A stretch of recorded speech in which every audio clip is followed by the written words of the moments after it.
So this is the next video in the unit testing in Java. So we have covered a lot. This video we are going to talk about the @repeat test. So what is the actual use case about this? So there may be scenarios when you want to execute a single test case multiple times. So what is the brute force way that you can do? You can write it multiple times and execute it. But to avoid that, JUnit library has given you the @repeat test annotation that we can do it, right? So let me take you to the project and show you this in the example. So this is the calculator class that we are unit testing, and this is the calculator @test where we are writing the actual test. So now you know about the nested annotation, so I can take advantage of that to categorize and properly put the test cases, right? So repeat test cases, right? So and I can put the nested annotation here and put the proper display name. And what is that test that I want to execute repetitively?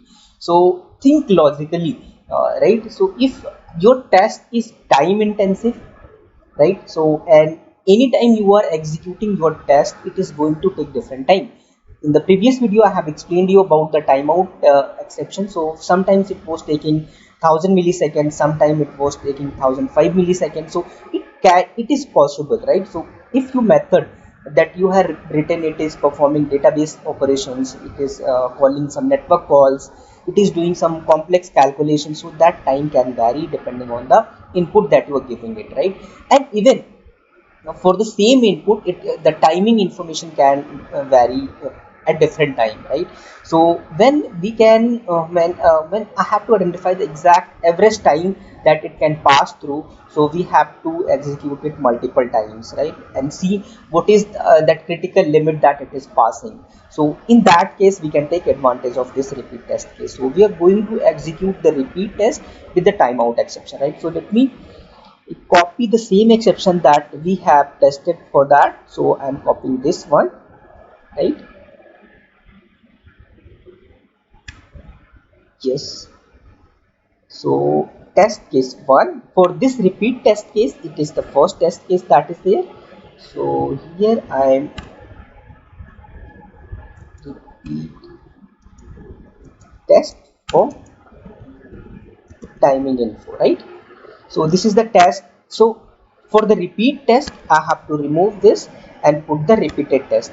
So it is asking for the number of times that I want to execute it. So I want to execute it 10 times. So when you have used repeated test, so you do not have to use @test annotation with it. So it is going to take care of that internally, right? So let me, now this test case is ready to be executed. The logic to be executed is already written here. So what we are doing, we are calling this calculator add with these parameters, and it has to pass, it has to return the result in this time of millisecond, right? Otherwise it is going to throw an exception. So just to show you the result how it is looking, let me execute it and show it.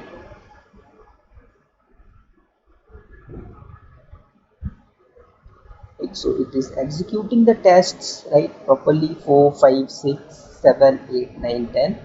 So all the cases seems to be passing. So with this 1010 milliseconds, in this 1010 milliseconds, all the test cases are passing, right? So let me do a tweak here and give 1. Now execute it again.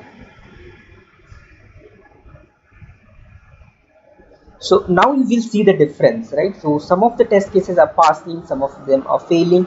See, third test case is passing, fourth is passing, but first and second failed, right? See, all the test cases, out of 10 test cases, 3 test cases are failing. See the reason? In this test case, the time of this execution failed by 1 millisecond, so exceeded by 1 millisecond, right? Here also exceeded by 1 millisecond, here also exceeded by 1 millisecond. So it means if I can give 2, then all the test cases should pass. See the result while I am executing it. Yeah, good. So seems 1002 is the exact time that we need here, right? Yeah, so all the test cases are passing in this case. So to derive these kind of things, we can make use of the repeat test cases. Otherwise, if I have to put this kind of test like n1 n2 and calculator and exact, and I want to assert it, so I have fixed input and fixed expected result, and timing doesn't matter here. So if I execute it one time or 100 times, that is not going to make any difference. That is why repeat test is not applicable in this case, only when it is time intensive and time sensitive. This is what I can think of the scenario, right? So if you have any other use case, please put that in comment section, so I can also know and other viewers also can understand this.